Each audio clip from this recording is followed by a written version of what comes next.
వాస్తు శాస్త్రం ప్రకారం ఇద్దరు అన్నదమ్ములు ఉన్నారంటే తమ్ముడు ఉత్తరం వైపు ఉన్న ఇంటికి కుడి పక్కన దక్షిణాన, తమ్ముడి తూర్పు ఇంటికి కొంచెం వెనుకకు పడమర కేసి ఉండాలంట.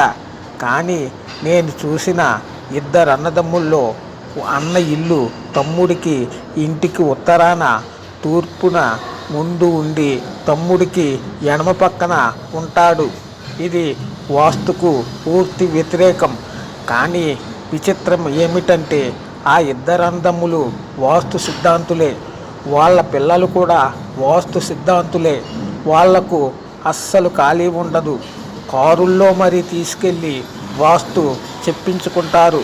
వాస్తుకు వ్యతిరేకంగా ఉన్న వాళ్ళు బాగున్నారు కదా, మరి వీళ్ళేమి వాస్తు చూస్తారో, మరి తీసుకెళ్ళిన వాళ్ళు ఏం వాస్తు చూపిస్తారో, ఏం చేస్తారో నాకిప్పటికీ అర్థం కాలేదు.